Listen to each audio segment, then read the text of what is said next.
Good evening. This meeting is being recorded.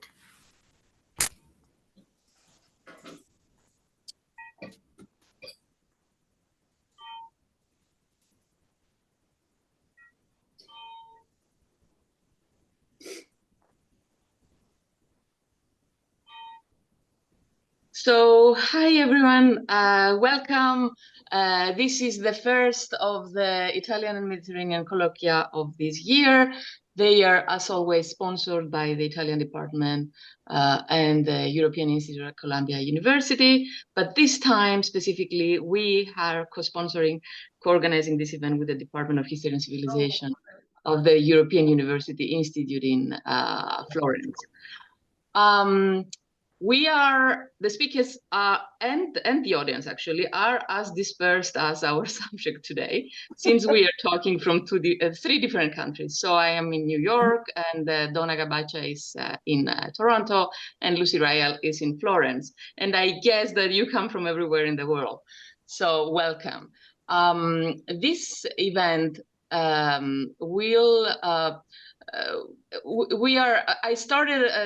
organized this event by wanting to invite Donna to speak about her classic book now, Italy's Many Diasporas, published in 2000. And so she proposed that it would be a good idea that we have a discussion for what has happened in the meantime, starting from the book onwards. And then I thought of Lucy Riall, not only because she's a very good friend and teacher, but she also published a recent article which is on Italy's early diasporas. And I will post both these links to the chat in a minute. And we thought of making this into a dialogue about the historiographical developments of Italy's diasporas since the time of Donna's publication. So I will explain the format of the event today. So first I will present shortly the speakers. Then the event will have a dialogical form. It will be a conversation among us for 1 hour or so, and then we'll open the conversation to everyone. And I will invite you to pose your questions on the chat. Inviting, first of all, my students to be the first to do the questions, because they know very well I have been teaching these readings in my classes. So the event will not last for more than 1 hour and a half. Let me start with presenting our speakers today. So Donna Gabaccia is a professor emerita at the University of Toronto. She's well known around the world as a scholar of international migration, gender, and food studies, and for her interdisciplinary and digital history collaborations with scholars, librarians, and students. She has written and edited 15 books on US immigration, migration, and world history, and the history of the worldwide Italian diaspora. She's the past president of the Social Science History Association and the Society for the History of the Gilded Age and Progressive Era, and recipient of many awards and honors, including the 2013 University of Minnesota Community Service Award for Faculty, which acknowledged her work with immigrant and refugee communities. Gabaccia's most recent book, Gender and Migration, From the Slavery Era to the Global Age, co-authored with Vanderbilt University sociologist and demographer Catherine Donato, won honorable mention in 2016 from the American Sociological Association, placing her among the very small group of historians whose work has been honored with recognition from sociology. Lucy Riall is professor of the history of Europe in the world at the European University Institute in Florence, Italy, and a corresponding fellow of the British Academy. Previously, she was professor of history at Birkbeck, University of London. Her current research focuses on informal colonialism and migration, focusing particularly on European colonies of settlement in South America. Her recent publications include Offshore Nation, Italian Overseas in the 19th Century World, an article just published with Storica in English, in an Italian journal, but in English, and the article Hidden Spaces of Empire, Italian Colonists in 19th Century Peru, published on Past and Present in 2022. She's also the author of Under the Volcano, Revolution in a Sicilian Town, published in 2013, and Garibaldi, Invention of a Hero, published in 2007, both of which have been also published in Italian. She's the editor with Valeria Babini and Chiara Beccalosi of Italian Sexualities Uncovered, and with Sean Brady, Chris Fletcher, and Rachel Moss of the Palgrave Handbook of Masculinity and Political Culture in Europe. And let me say who I am, for those who do not know. I am Konstantina Zanou. I am an associate professor of Italian here at Columbia University, specializing in Mediterranean studies in the Italian department of Columbia University. I am the author of Transnational Patriotism in the Mediterranean, 1800-1850, Stammering the Nation, which was published in 2018 and was translated into Italian and Greek. I have also co-edited with Maurizio Isabella, who I think is here with us, the volume Mediterranean Diasporas, Politics and Ideas in the Long 19th Century, published in 2016. I'm currently writing a book about another migrant, two other migrants, the Cesnola brothers, which is titled The Invisible Lives of Museums, the Cesnola brothers and the Adventure of Antiquities from the Mediterranean to the Americas. Okay, and with that, I think we can start. I would ask you to silence your microphones, if it's possible, so that we don't hear noises. Okay, I will start with a brief question to Donna. So I give her the floor to tell us some things about her book and her approach and her thought. So in the last 2 decades, a number of historians have been trying to destabilize and decenter our sense of where Italy is by arguing that there is no standard Italy, but many altre Italie, beyond and other Italies. They have relativized the centrality of the territorial nation as the source of collective belonging. I have in mind here works by Pamela Ballinger, Ruth Ben-Ghied and Stephanie Maria Hom, Dominique Riall, Maurizio Isabella, and others. To the best of my knowledge, Donna, your book is the first one to make the shift from Italian diaspora to diasporas. Why are these diasporas in the plural? Where is Italy here? And since your work belongs actually within this tradition of pluralizing Italy, I want to invite your reflection on this question. How do we pluralize our understanding of Italy? What are the challenges we still have to face in doing so? Thanks, Konstantina. And first of all, of course, thank you for inviting me to speak with you all today. As I mentioned earlier, I actually reread at least many Diasporas this past week, and it's always a very daunting experience to return to work. The book is and was, or it remains today, it's very much a product of its times. So think the 1990s. And it's also a product of an intersection of my own intellectual biography with the historiography of the 1990s. And it was that, obviously, that led me to consider both the transnational dimensions of a topic that in my day in the United States was always treated as Italian immigration, right? Singular, nationality established, and a movement into a receiving nation rather than outward from a sending nation. So the decision to pluralize diasporas began actually rather belatedly in the research project. I was already eager to look at the scattering of Italian workers, in particular around the world. I was aware of an earlier Italian language historiography that occasionally, not centrally, but occasionally, treated these migrations as an example of a kind of internationalizing proletariat. And that was well along, that research, which was collaborative, which involved over 100 scholars ultimately in Europe, Australia, Africa, South America, and North America. It was quite far along when I met when I read the theoretical work by anthropologists on the transnational and transnationalism. And when I met Robin Cohen, who literally at a conference said, "Did you ever think about this as a kind of study of diasporas?" And I said, "No." He was thinking of a plural.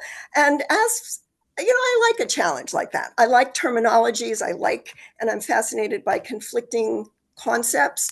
I like that kind of interdisciplinarity of theorizing going on in the social sciences and empirical work, as I imagine my own work at that time, going on in history. So it began with a unitary, but I simply could not make sense of what I was looking at. So let me say briefly where I think the pluralization of diasporas comes from. And first of all, there's simply that I very consciously chose to look at mobility, migrations, over a long span of time, 1,000 years. This is not part of the book that I think many people have commented on or thought about, but in fact, as an historian, I believe that choosing your periodization is a bit like choosing your theory. You're going to see different things if you look at them over a 1,000-year period of time, a 50-year period of time, and so forth and so on. So in order to accommodate the fact that migrations out of Italy, the scattering, the diaspora, if you wish, began quite early, I chose this longer period of time, and that drove me towards pluralization, frankly, because the migrations of the years between 1000 and 1500, between 1500 and, say, the French Revolution, the period of the Risorgimento, the so-called modern era of scattering, and the 20th century migrations, all create different geographies of migrant communities abroad. Their geographies are different. The social composition of those communities are different. And so I needed the plural simply to deal with the fact that I was looking at a large expanse of time. The second source of the pluralizations is or was that this started as a migrant-centered project and as a project that was at least initially focused on the classical years of Italian mass immigration, when the international proletariat is at least not the dominant concept for analyzing the work of these so-called mass proletarian migrations, but it's a very central theme. And I wanted to stay focused on migrants, but I also had to recognize that the migrations of the earlier periods were not always migrations of workers. There were significant periods of time where exiles, where elite cultural producers, whether in music or military architecture or architecture more generally, the arts, were both significant as migrants and significant in shaping the outside world's understanding of who these migrants were, which of course then raises issue of nation, which we can get to later. So I was always aware of the social composition of the scatterings and how they differed over time. I was concerned to see the form of the scattering, the geography of the scattering, and whether or not there was much intersection as a result of migration patterns between exiles and workers, or workers and cultural producers, et cetera, et cetera, et cetera. So there's a diversity, a great diversity of migrants. And it's simply, I think, given the geographies that are generated by each period of migration, it's not realistic to expect there would be a single diaspora that incorporated the identities, the sense of membership and belonging of all these different groups.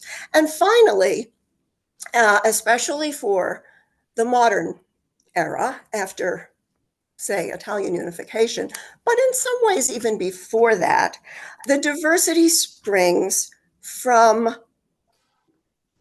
the minds of the migrants themselves and the forms of attachments that they have to words such as Italy, Italian, and nation.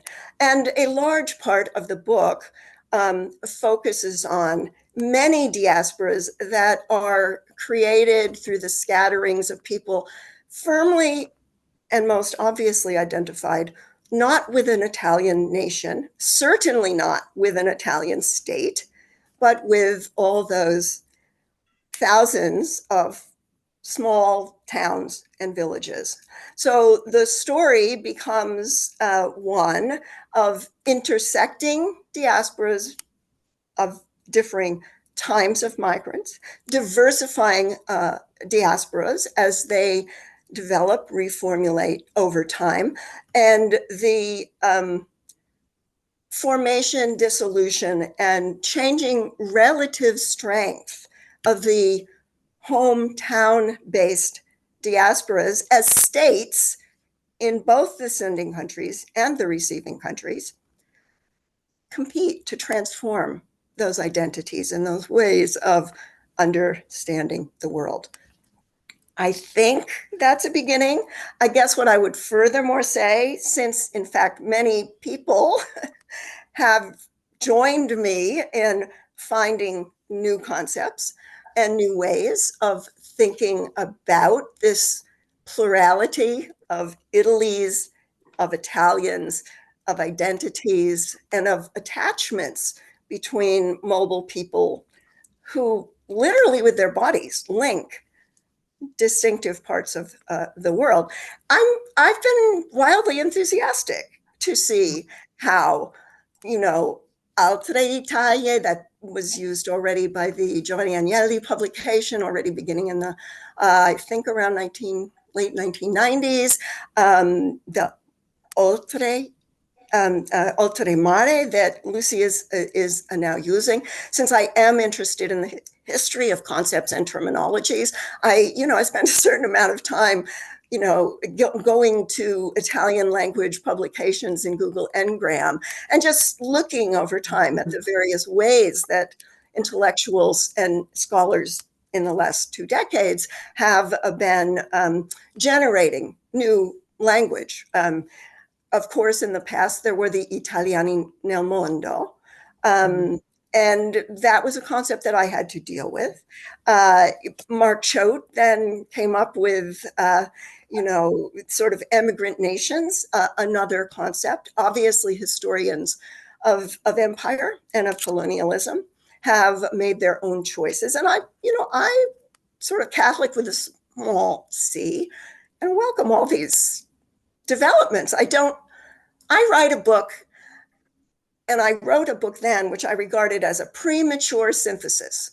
We didn't really know everything we needed to know, but I was going to try to pull things together. And that's where my background in sociology reveals itself. Easier to do as a structuralist in many ways than as a post-structuralist, obviously. But it was a premature synthesis. We've learned a hell of a lot in the last 25 or 30 years. I would write it very differently today, were I to start again. I'm not tempted to do so, but I love these kinds of conversations, and I'm looking forward to the one that develops here today. Thank you so much. So listening to you, well, I was thinking that, well, certainly you can see the book, your background as a sociologist, especially as someone who writes in a microhistorical way and teaches biography and microhistory. And I approach these questions through the, the very local and personal, let's say.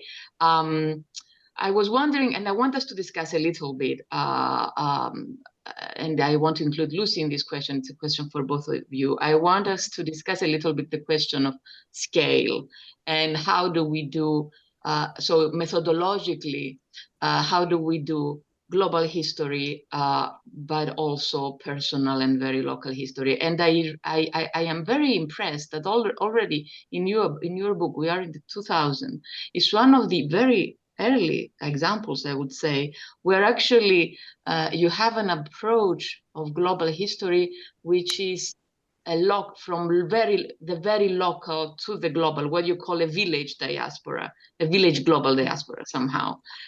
So you have an approach which is translocal almost. So the global is actually also in that case translated, even if you have the structural big scale of sociological history. So it is also translated in very local terms in various instances of the book. So in micro space, I think you call it at some certain point, microspatial non-nation state perspective. So the question I have for both of you, how do we what do we do of the focus on the micro rather than the macro scale, right? And what do we gain and what do we lose through these two different methodologies and writing styles? So we can start with Donna, and then we can go to Lucy, and then Lucy can attach to your response her own question to Donna. This is a huge question, and it's a very, very interesting question. And I think it's helpful actually for me to start literally with autobiography. My first two books, which were on Sicilian migration, were inspired by two things. One was, the sort of macro level thinking of Emanuel Wallerstein and his work on the Mediterranean in the world, and the capitalist world system. But it was also inspired by doing fieldwork in a single town in Western Sicily, Sambuco di Sicilia, which I wrote two books about, and which adopted a methodology that was transnational without calling it that. I started where the migrants started, and I followed them where they went. Sam Bailey, the Latin American historian, has called this village outward. And I wanted to somehow, through collaboration and this collaborative project called Italians Everywhere, that I and a number of colleagues, Fraser Ottanelli and Frank Iacovetta, undertook in the 1990s, I wanted to hold on to the benefits of that awareness of the individual and micro level while placing the story in a global context. It helps to know here that throughout the 1990s, I was faced with the challenge of teaching world and global history for the first time to the great unwashed masses of Charlotte, North Carolina, who had never thought of much of anything beyond their hometowns, it seemed to me at the time. So that's the context in which I'm trying to do this. Where I hesitate, I can't tell stories of individuals when my focus is especially on the proletarian mass migrations because of the absence of written sources, especially for the period between 1870 and 1920. The majority of these migrants leaving Italy for multiple locations are illiterate, even in they speak dialect. They don't leave many written records. And I tried hard, but I proceeded more or less as a sociologist in the writing of Italy's many diasporas, in that I read lots of biography, memoir, oral history, all those places where we try to capture the voices of the voiceless, but I used their voices as anecdotes and as illustrations of the kinds of broader trends that emerge from, analysis of immigration statistics, population data, et cetera, et cetera, et cetera. So the individual story, which continues to fascinate me, is a much smaller part of this book than it is of many other books that I've written since then.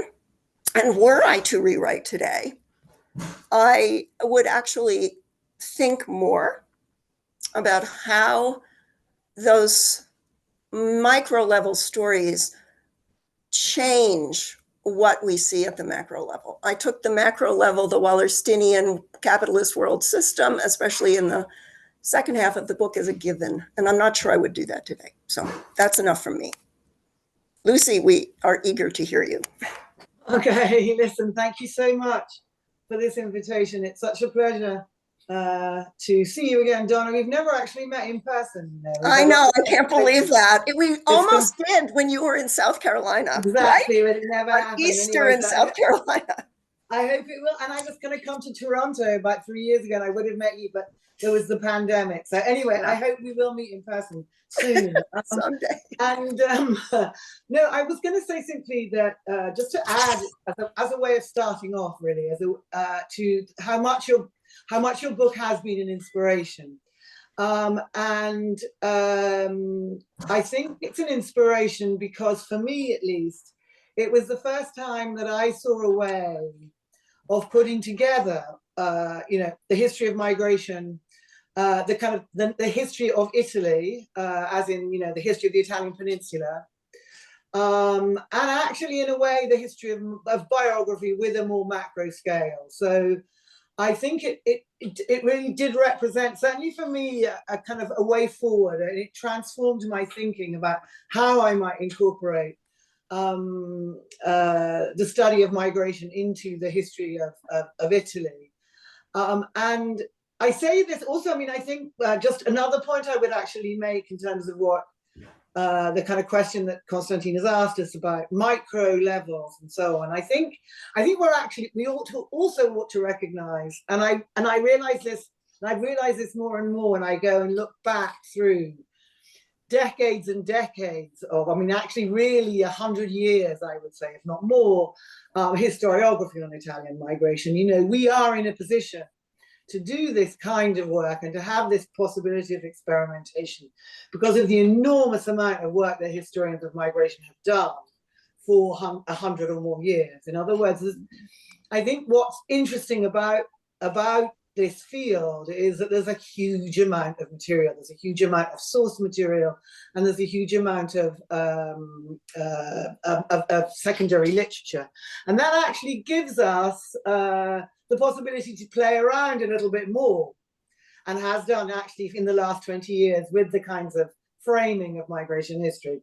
And I would say then, I think, and it's interesting, I didn't know that you taught global history, and I think that's actually extremely interesting, because I think now you've mentioned that, I can actually see it in your work and in your book. And I think one way forward, one way I would try to, not necessarily forward, but one way I would try and reframe, because that's really what you're asking, Konstantina, is to think more about the global history of migration.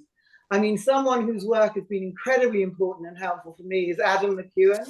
And even just that one article on the global history of migrations, which is basically, a lot of it's about China, but it helped me look at the history of Italian migration and actually of European migration as well, because I'm interested also in German and South German migration. It helped me look at it another way.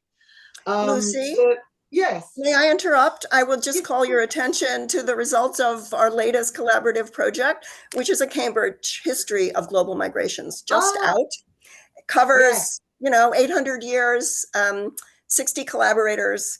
Enjoy.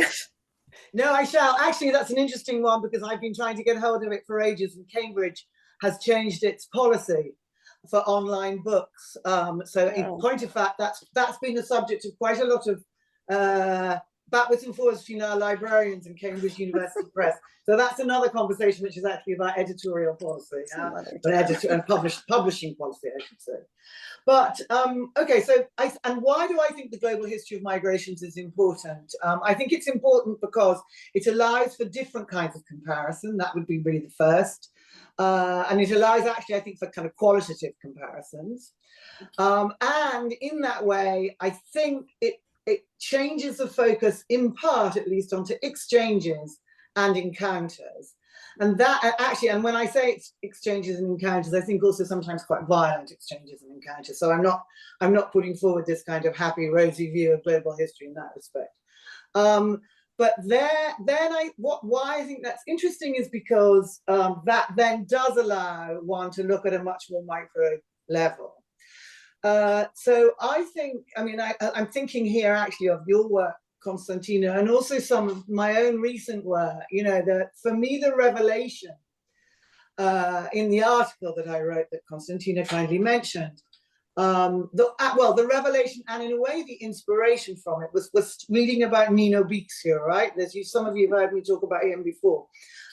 This crazy lieutenant of Garibaldi, who, you know, emerges on the kind of Italian national scene in 1860, and it becomes notorious because he's very violent, and then sort of disappears again, although not entirely. I mean, he's quite important in the first decade after the unification of Italy, but that's kind of Nino Bixio, is this slightly kind of over the top Italian nationalist. But in fact, there's a whole other way of looking at Nino Bixio, which is about, he's actually, first of all, it's very important that he's from Genoa. Because he's part of that huge Genoese mercantile tradition, but he also has the most extraordinary life, and most of his life is spent away from Italy, and you know, basically at sea. And he then, the other thing that then becomes clear if you follow Nino Bixio's career, not from the point of view of nationalism, but from the point of view of a migrant and a merchant, that actually what Nino Bixio really does, very importantly after unification, is that he tries, he doesn't actually succeed, to put huge pressure on the Italian government to invest in ports, to invest in infrastructure. He's very active in the kind of debates around the opening of the Suez Canal. And in fact, as some of you will know, in fact dies in Indonesia on his last trip in an attempt to make money. So I think two things. Why am I telling you this story? I'm telling you this story, I think, for two reasons. One is actually migration, the history of migration and the history of kind of the Italian nation and the history of Italian nationalism is much more entwined than we often think. But also because I think the history of migration allows us to look at Italian history in a very, very different way, and to deterritorialize the Italian peninsula in a way that a lot of people here are trying to do.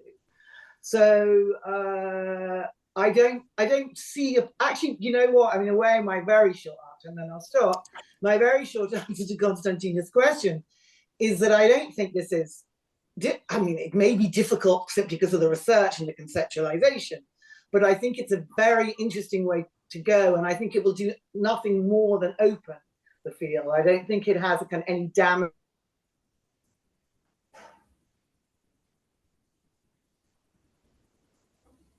Lucy? Yeah. Yes. Okay, you were interrupted for a minute. Okay, go on. Okay. No, I was going to say I'm going to interrupt myself. So should I move continue? We have time. You go on. Yes, go on. Okay, super. Because I wanted to ask Donna a couple of questions. I've got two questions really I wanted to ask you, and the first is about empire, and that is a kind of a question about how you might write it differently now. Okay, I mean it's a bit of a silly. It is a bit of a silly question, but it's quite helpful in order to sort of think. And I'm thinking about this, the work of Mark Choate on migrant colonialism, and more generally, actually, work on migrant colonialism. And I mean, it's a very straightforward question. How much do you find that for a historian of migration? How much do you find that a helpful approach? Actually, does it add something to this to your story, to the story of Italy's many diasporas? Or indeed for the historian of colonialism, how is it helpful? I'm just genuinely interested to have your view on this field, and where you think we might go with it. Yeah, I mean, obviously I have thought a fair amount about this. I'm not sure that I have any clear insights. I think for those of us, or for those of you with interests in empire and colonialism, the adoption of a longer time frame is an extremely useful one. Because at least as I see the longue durée of the history of empire in and beyond Italy is one of literally a changing position within the network of world empires for Italy itself, from a colonized to a colonizing to a post-colonial that I think very few Italians anticipated at the end of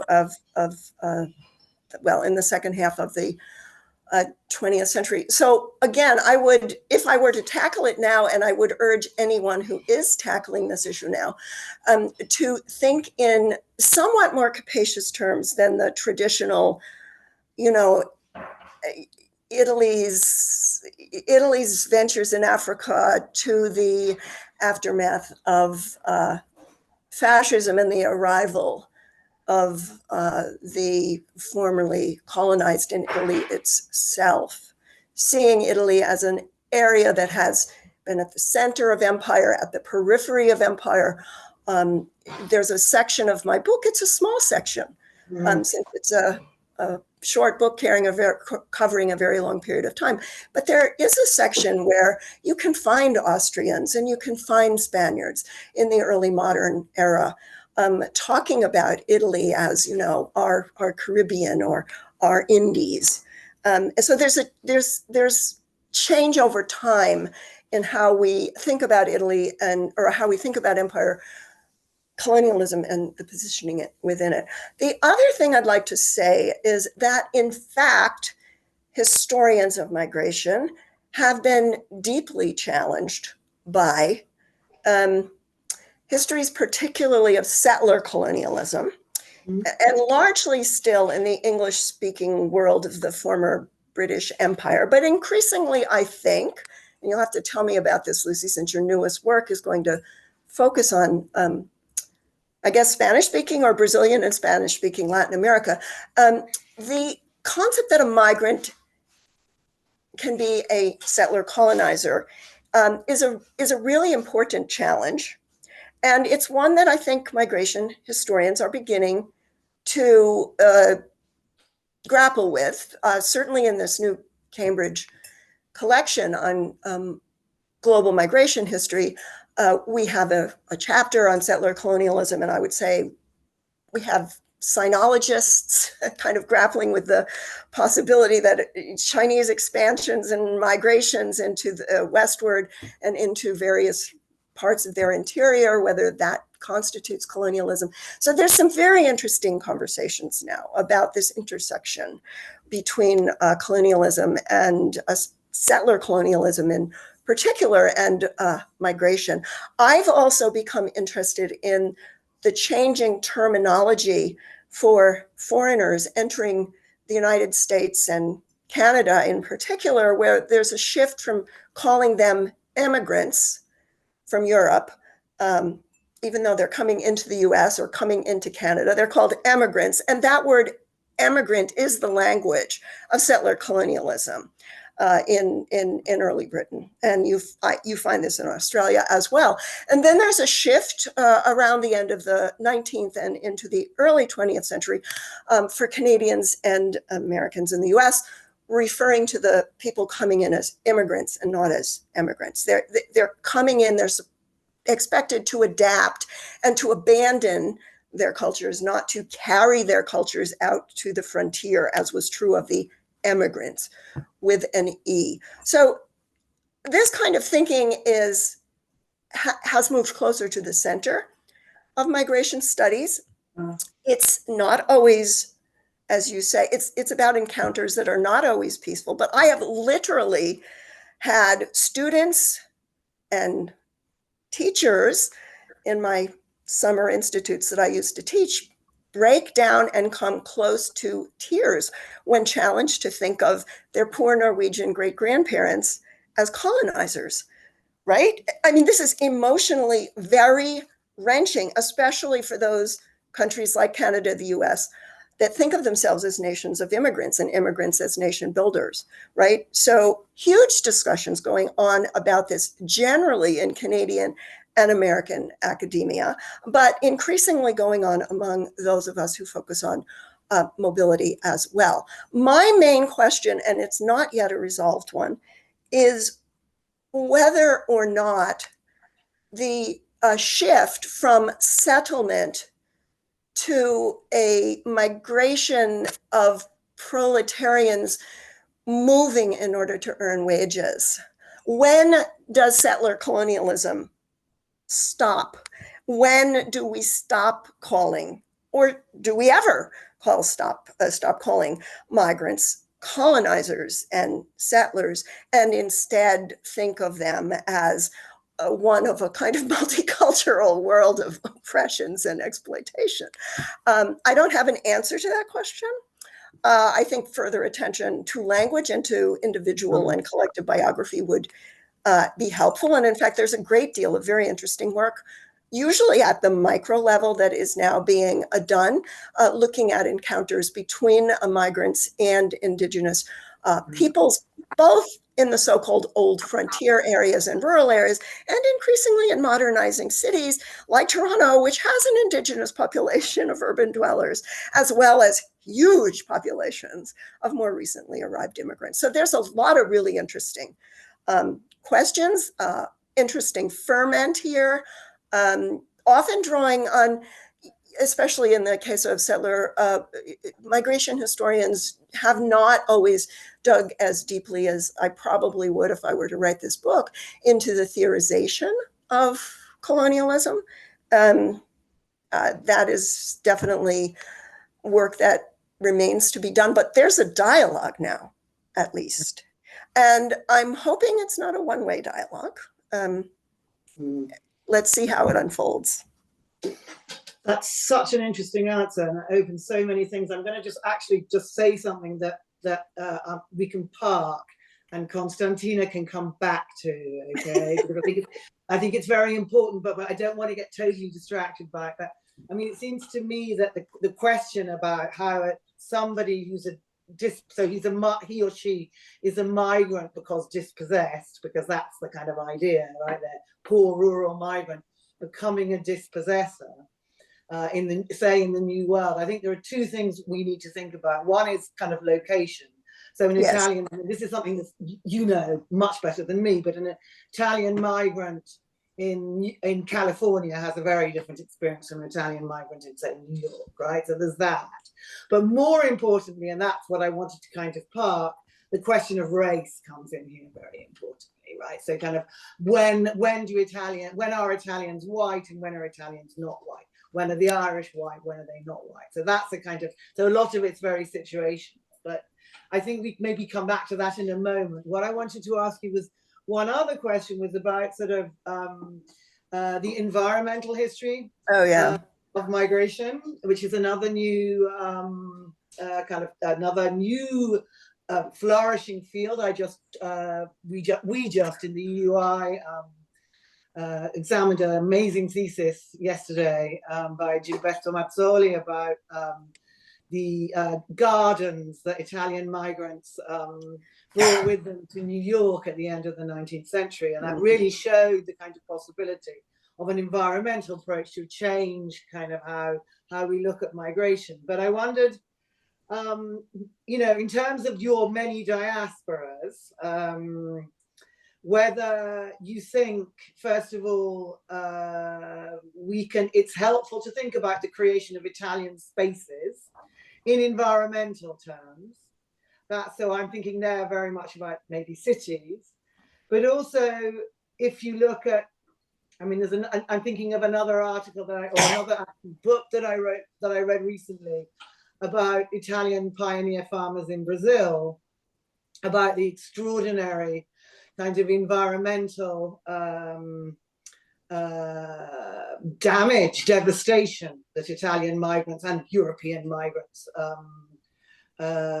more broadly wrought on kind of in the existing environment, and also about the ways in which the kind of the environmental consequences of migration is something that then Italian governments learn and take back to Italy and into the Italian Empire. So I'm wondering, do you, again, I mean, it's also, again, would you write the book differently? But perhaps let me put it in another way so you don't have to answer the same question in the same way. How useful do you think, or what do you think an environmental approach adds to our understanding of European migrations, perhaps, I would say generally? Yeah. You know, when I imagine a rewriting of this book, I do imagine colonialism playing a more central part than environmental issues. But I do have to tell you that as the editor of this Cambridge history and working closely with 60 collaborators, the concern with not only the environmental consequences of movement, but the environmental causes of movement, that issue probably appears in at least a third of the 60 chapters in the book. And one of the chapters is by Marco Armiero, who I suspect you know, who has written about environment, or sort of sketched out the ways in which we might want to begin to think about Italian migration and environmental questions. For me, there's two thoughts, and I wouldn't call them anything more than thoughts at this point. The first is that the way we pose our questions about this linkage of mobility and environment changes dramatically with temporal scales again. Because I teach global history, because I've taught world history, you know, one has to tackle the populating of the earth and the impact on ecological and environmental diversity on the development of, let's just call it, humankind. And also the tendency, which is pretty visible even in the very earliest studies of human mobility, the tendency of human beings to out-eat their environments. I don't know quite how else to put it. So the temporality is going to matter a lot. And I would very much encourage us to remain in dialogue across these, you know, these slices of our historiography that are divided by, this is my slice of time, that's your slice of time, that's your slice of time. The other thought, and again, no more than a thought, that I have is that, Lucy, you used the word, I think, space when you began talking about environment. And I think there's room there for some very interesting discussions between even theoreticians coming out of the discipline of geography and people who are more specifically interested in the concept of, say, an ecological niche or an environmental niche.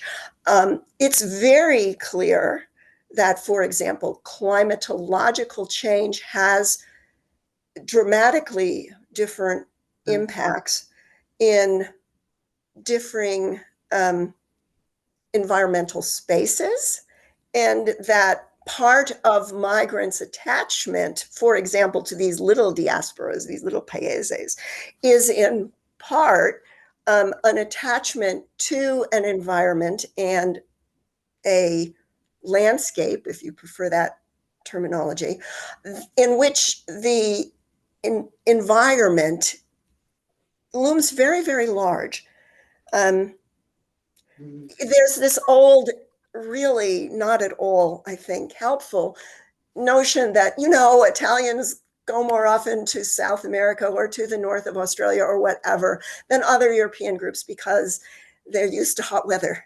And I mean, of course, that's silly, but there are climatological and environmental adaptations that accompany movement from one territory to another. And I think there's much, much, much more that we can say about that in relationship to both identity and also in relationship to nation building. And, you know, farther than that, I don't think I can really go right now, but great conversations ahead. Thank you. This is great. So many thoughts. I would add just before my final question, I want to add a thought, a third important thing to consider when we think of the intersection of settler colonialism and mobility and migration. I would consider the conditions, the current political conditions of migration, especially in the Mediterranean, because if we so there may be dangerous political associations if mobility and migration become closely intertwined with the idea of colonialism, of the people who come to colonize us from elsewhere. So that's a third factor to think about, I think. Okay, so my final question, which is very much connected to this actually, is how is the long history of race and the history of gender, these two categories, intertwined with your own version of how you do migration history, Donna? Well, one of the controversial things that I did in that book, and I think I would still do it, but I would contextualize it in a different way. One of these more controversial assertions was that for a long period of time in Italy's early history, urban dwellers and rural dwellers constituted distinctive races, and that rural dwellers were seen as, in fact, part of the natural environment, like part of the flora and fauna in a way. And the distinction then between the civilized urban dweller and the uncivilized or barbarian, not just southerner, but rural resident of Italy was very powerful and was quite influential in how the Italian state, Italian intellectuals discussed migration, especially at the end of the 19th and the beginning of the 20th centuries. I do think we have work to do to try to bring into sync our understanding of the history of racial categories with our histories of what I call terminologies of mobility. Mobility itself can be, I think you can find examples in today's world, it can be racialized. But in racializing it, we also push towards an understanding of race that probably differs from the one that dominates, for example, in the United States. I mean, even having moved from the United States to Canada a decade ago, or when I think back 30 years when I moved from the United States to live and work on and off for about a decade in Germany, I was always struck not only by the very different meaning and resonances of what people meant by race, but also by the very differing ways in which mobile people, migrants, guest workers, you know,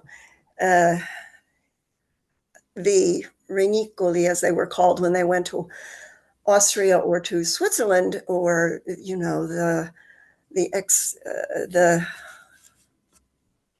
outside the European Union migrants who come into Italy today, that there's such diversity in the ways they are racialized.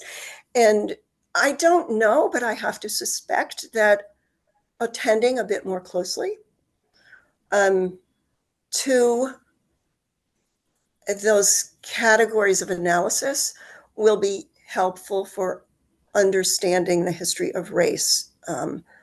It's just a sense that I have. I don't know, and I don't follow this issue closely enough to point you towards the work of one person or another. Perhaps somebody can do that in the chat. You also asked, Konstantina, about gender. I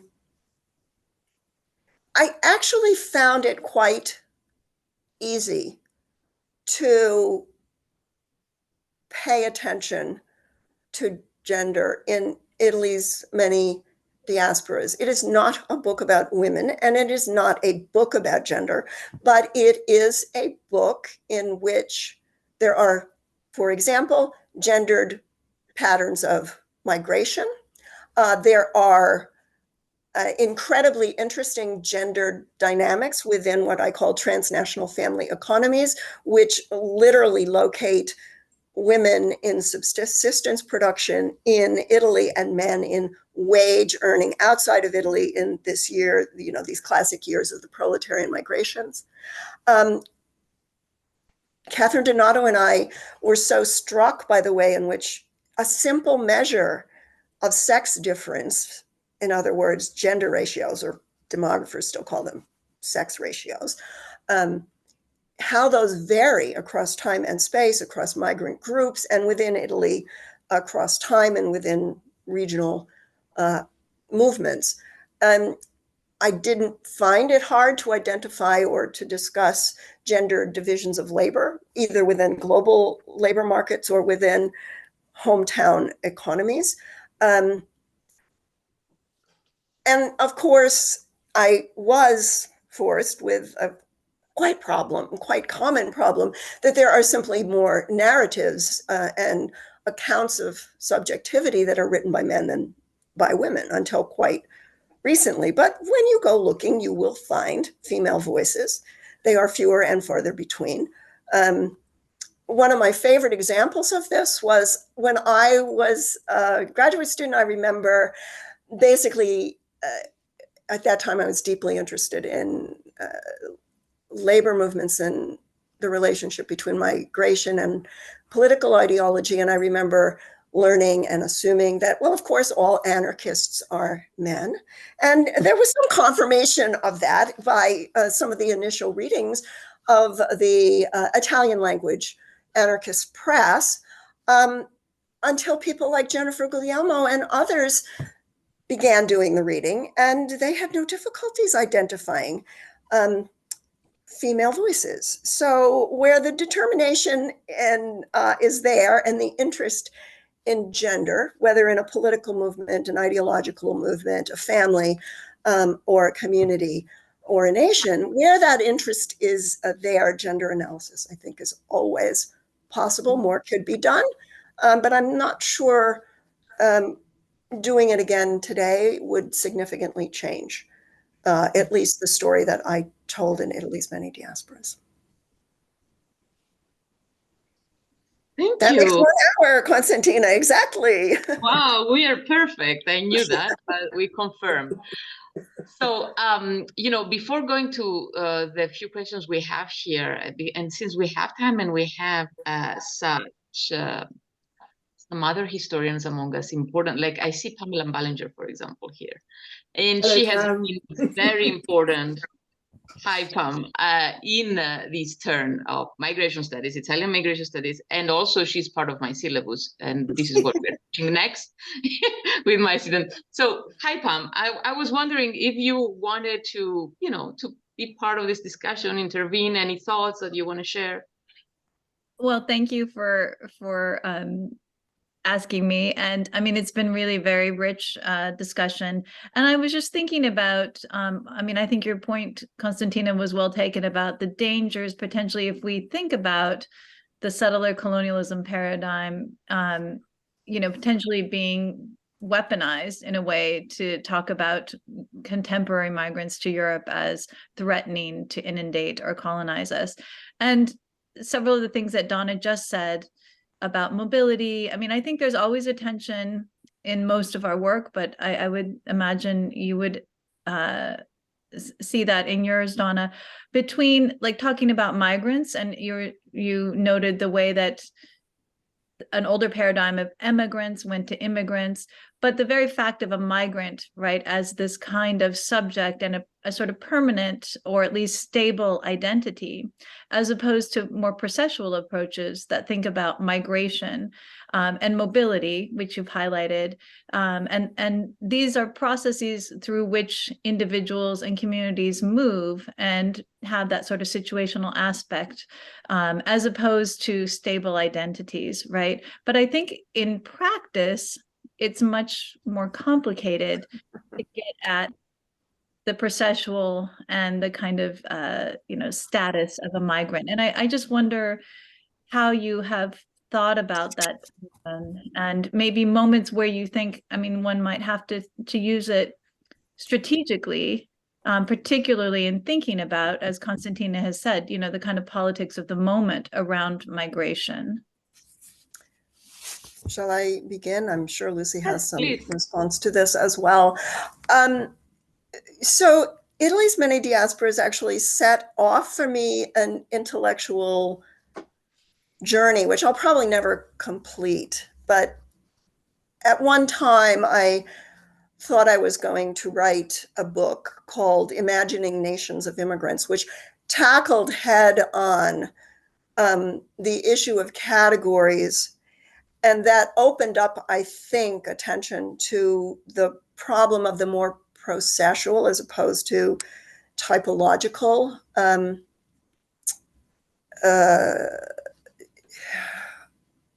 approach to understanding identity and human subjectivity. I do think that mapping, if you will allow me that term, mapping terminologies of mobility and their resonances, the weaponization of the term migrant, which is more pronounced in some parts of the world today than I think in others,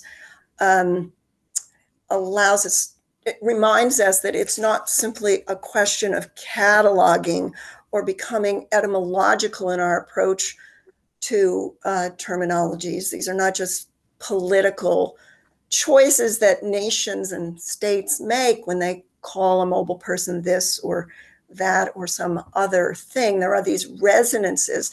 And there's probably a way, I thought then, and I continue to think now, to utilize, the power of big data, if you want to call it that, or analysis of huge digital text archives to get at the mapping of the terminologies, the resonances of those terminologies, so that you can see how and when and where the term immigrant is negative, becomes positive, at least in the US, or the word migrant, which was initially adopted by me and other world historians in the beginning in the I'd say 80s or 70s even, as a more neutral term than immigrant and emigrant, how it becomes weaponized.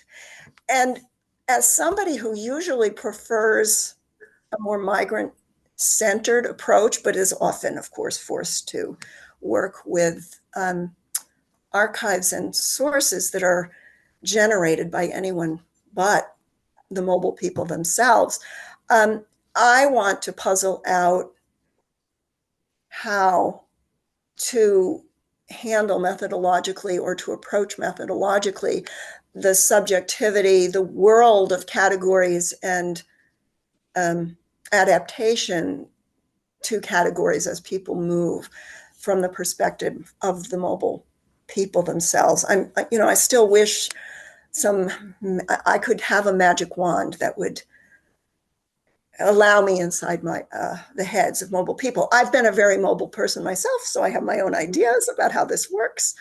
But there are no magic wands yet. Lucy, if you want to add something? Well, not really, because I want to hit the questions, but I would like to just kind of, in a way, throw it back by throw it back to Pam, because I have been reading your really wonderful book. There's another wonderful book we should talk about, and we should do, is your recent book about kind of return migration after the Second World War. And one of the things that I got out of that is the kind of the mobility of not just of Italians, but of Italian identity. And that's something that all of us have worked on. And the way in which sort of mobile Italian identity has been weaponized by Italian governments. I mean, you know, in a way, starting even with somebody like Mazzini, who tries to use Italians in the Americas. And then, you know, obviously Einaudi, and they're on under fascism.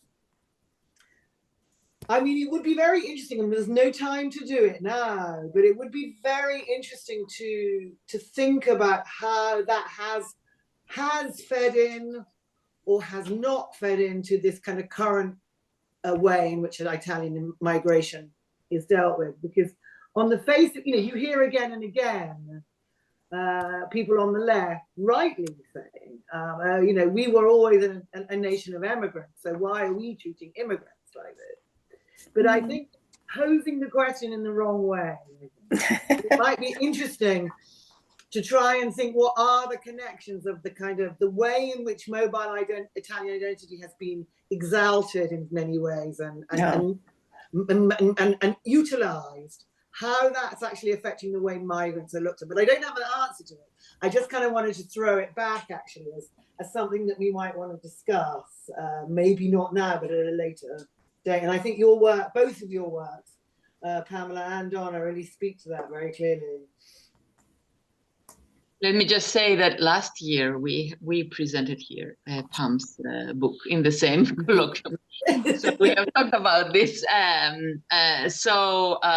and I think one thing that has been done recently by Pam's work, but also other works, Teresa Fiores, for example, is the connection of the different dots of migration, already by Donna's book, of the different dots of the history of Italian mobility. And by looking at the connections between these different kinds of mobilities, then you look at mobility today in Italy in a different way. But it can work both ways. So let me, there is a question by Paolo Frasca. It was addressed only in a direct message to me, where he says, so what do you think the value of the pluralization of Italian diasporas may be in solidarity and relationship building work with indigenous peoples and other ethnic communities? How hard do you think we should push to denationalize our origins today in the North American colonial context?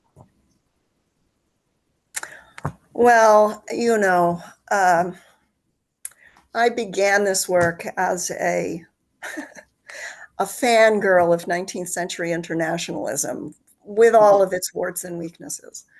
If I'm not mistaken, at least one of the books that emerged from this collaborative project was dedicated to the next generation of internationalists. And there's been some very interesting work specifically on the meaning of cross-language collaborations, especially in the so-called anarchist diaspora, and how those denationalized or anti-national anarchists deal with national languages and begin to use, for example, English as a denationalized language of communication. Here I'm thinking of the work of my student Kenyon Zimmer. Personally, I think my life and my biography points towards the, I wouldn't say promise, but the consequences of denationalizing. Although for me, frankly, and here I'm speaking personally, as somebody who's lived extensively in 3 different countries, who speaks a number of languages fairly well and reads some more, modestly well. The big shock for me of recent years was to see how tremendously upset I became by the election of 2016 in the United States. I'm a dual national, a dual citizen of the US and Canada, and I was really surprised at both how upset and angry I was during the Trump regime, and also the sense of responsibility that I felt to do something about it in a way that, of course, I vote in Canada. I have political opinions about Canadian politics, but I'm not, I learned, sufficiently denationalized to feel the same patriotism, and I'll use that word in distinction to nationalism, that I feel when I confront what's happening in the United States right now. So I do see a lot of promise.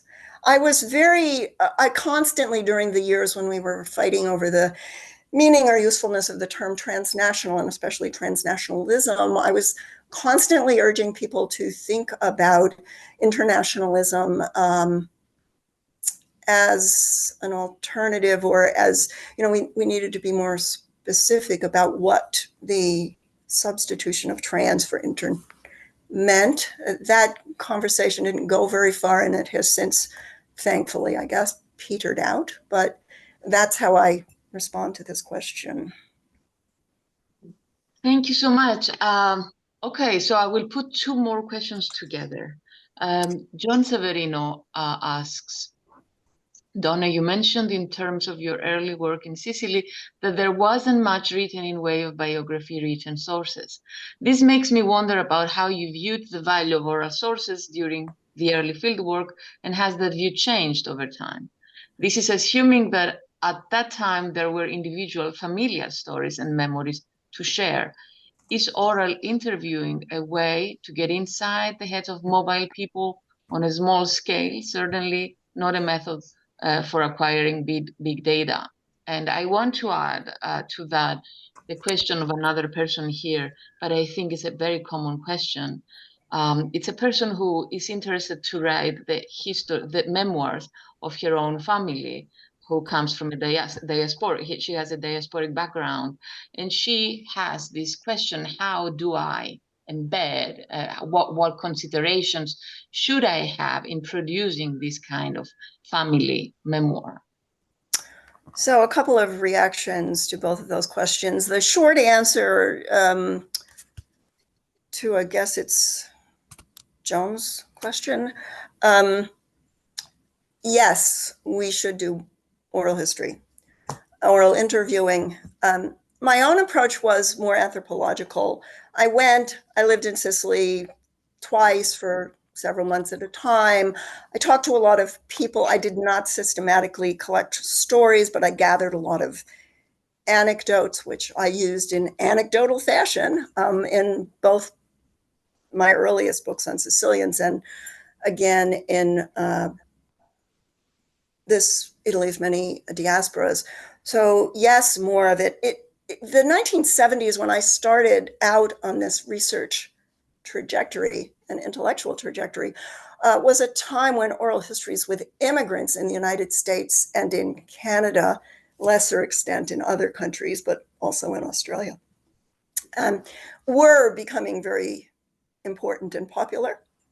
The problem with those archives of immigrant oral interviews is that they render invisible, usually, the experiences of women who didn't migrate, or men and women who returned, who chose not to settle more permanently. And there's significant numbers of those, as anyone with an Italian family, including my own, knows. I mean, there's a lot of back and forth in the history of my family, as well as many other families. So we needed the collecting of oral histories and archival materials, especially at the level of individual families and communities, not so much in the receiving countries, or outside of the US, Canada, and Australia, and more of them in Latin America in particular, and those have gradually come over the last 40 years, and especially in Italy itself. And there have been some wonderful collecting and narrating projects out of Italy, you know, especially in studies of Bialesi no Mondo and, you know, the diaspora of this small town or that small town. How to preserve, use, collect, and make accessible both the family stories and the archival materials, letters, for example, bits and pieces of archival material. I mean, I still in my little family archive have a medical record written in Arabic from when my grandfather served in the 1911, I think he called it the Turkish War in Libya. What do you do with that stuff? There's tons of this.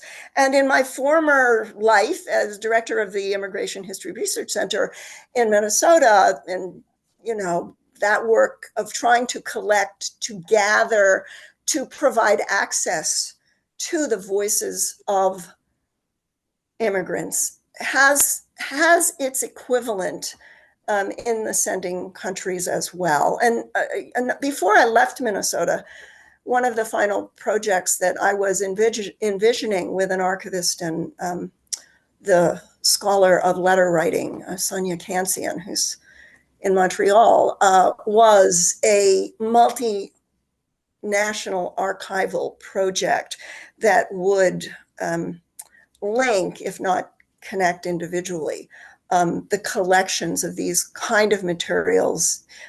We spent a lot of time wandering around in Italy and especially in the former Austrian Empire in Eastern and Central Europe, wandering archives, talking to archivists about their holdings. But it remains a tremendous challenge, especially to help people who aren't historians, aren't academics. And I get letters from these folks, I get emails from these folks all the time, that's a good thing, but trying to help them to understand what can be done, how their holdings can be translated, how they can be made accessible, how whatever stories they have collected or tapes they have made with friends and relatives find their way into archives or into at least digital spaces where they can be available to future generations of scholars so that the next generation writing whatever the equivalent of Italy's many diasporas will not have the difficulties and the challenges that I had in the 1990s of having the voices of the illiterate or just the silenced, the subalterns, if you will. I'd hate to think that 100 years from now, the archival situation, if we're all still here, that the archival situation is going to be what it was 30 years ago, 40 years ago, 50 years ago when I started this work. Hope that helps. Right. Let me put together make my last question by put together some other points from here. So Alessandra Di Maio, whose work on the Black Mediterranean from Sicily we are presenting next semester. And who is a colleague of mine now. Oh, I didn't know. So Alessandra is asking whether the young generation of Italians today who cannot find job at home, or one can add Greeks or Cypriots like me, and they go abroad they work abroad. Can they be called part of a new diaspora? This is the one question, and the other is a comment of mine, a thought of mine, because as I teach this class, I always start from my personal, as I am a person who comes from a Mediterranean European background, and I teach these issues in the US. It's funny how concepts of what immigration or mobility or even national belonging or even the very idea of heritage that is very much common here in the US conflict with my own view way of viewing mobility in my own life and my environment in Europe.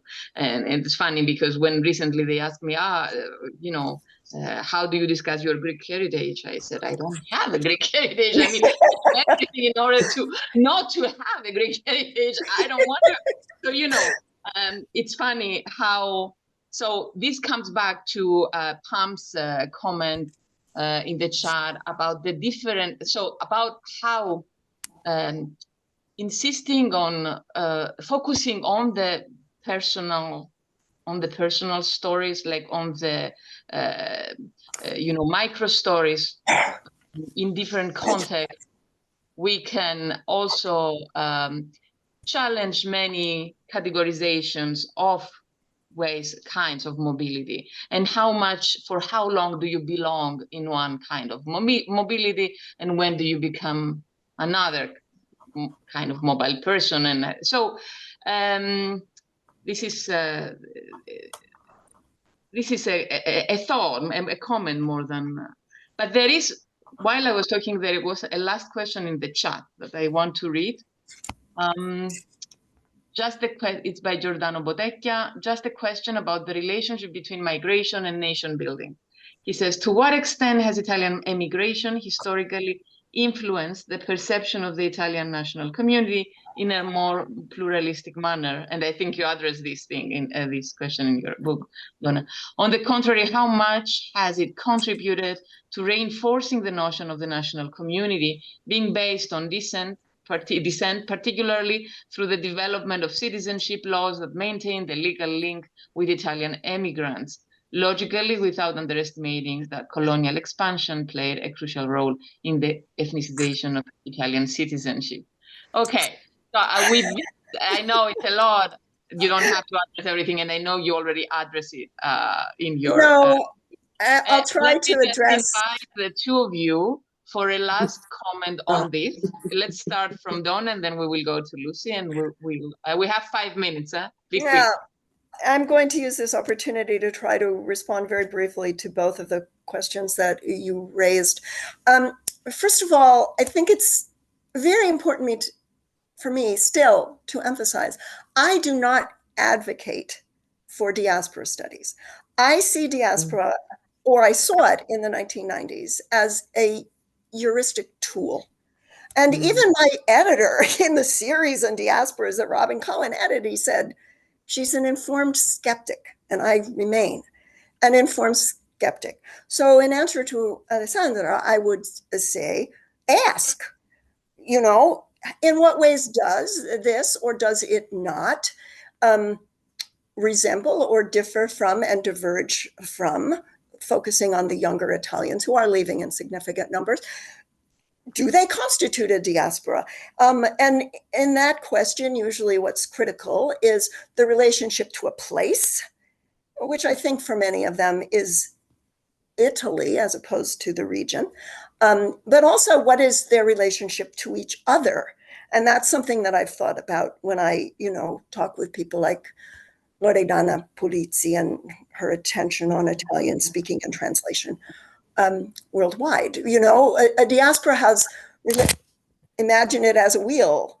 It has spoke to periphery connections, but it also has circum-periphery connections. And in some diasporas, those are of very different magnitudes and importance. That last question about plurality and how migration encourages plurality, in a nutshell, migration reinforced regionalism and it didn't allow it. It doesn't explain the ways in which Italian regionalism flourished, but it is an important factor in its persistence, especially compared to some other more centralizing nations, like, say, France, just as an example. It contributes to regionalism, but I think the significance of regionalism today is vastly different from what it was, especially immediately prior to and then during the fascist era. And I think that in migration, the movement of peoples into Italy, as opposed to this movement out from these village diasporas, reinforces the nation. And I wouldn't say that regionalism and nation in Italy are on a collision course of any sort, but that tension is related to movements in and still movements out.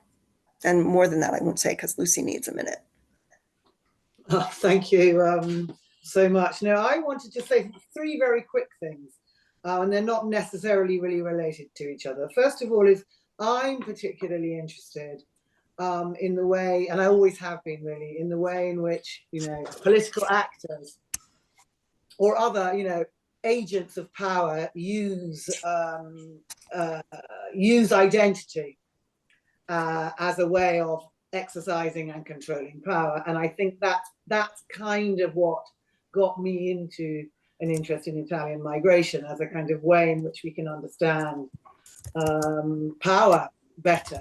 So that's kind of one thing I'd say. The second thing I'd say is something I've got very much out of today is that a lot of these conversations about identity, obviously, but also mobility are about us. So in some ways, we're really talking about us today and who we are. It's striking, the way in which you described yourself.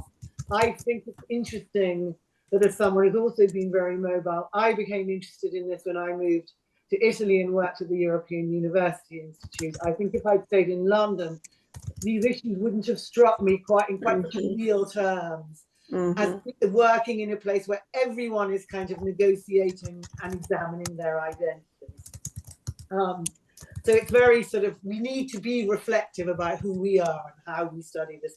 And the final thing I wanted to say, which is kind of it might appear as a happy story, but I'm not sure that it is, but it's actually also in reply to Alessandra, is that, you know, when we talk about Italianness and Italian identity and Italian overseas, the thing that we might also want to think about and put into this mix, actually, that this kind of story that Pam was opening up, is that, of course, there are a lot of Italians today who are Europeans, and I don't mean, you know, Italians who are Europeans. I mean Italians of heritage from Brazil or the United States or Australia who have Italian citizenship, and this enables them to work and live in Europe. And I think that's another bit of the story that we might want to think about in very contemporary terms. I'm always struck, and I think you could say the same thing about Greece, right, Konstantina? I'm always struck by when I sit on a beach in Italy in the summer, which I like to do, or indeed in Greece, which I also like to do. You're surrounded by accents and voices from all over the world, and they are people from those places. As I say, that sounds like a happy story, but there's much more to it than just a kind of happy story of people coming home. And I think is another way of thinking about mobile identity. But stop just there. Thank you, all of you. Thank you, everyone. Thank you so much. We are in perfect timing, and I want to thank everybody for staying, and especially the two of you for the amazing conversation. Let me just say, for the people who are here and who are not in our list, that we have many events which are of interest, and if you want me to add you to our list, you can just send me an email. So thank you all very much. Have a nice day, evening, wherever you are, and I'll see you soon. Thank you. Thanks so much. Bye-bye. Thanks, everyone. Bye-bye. Bye-bye. Bye-bye.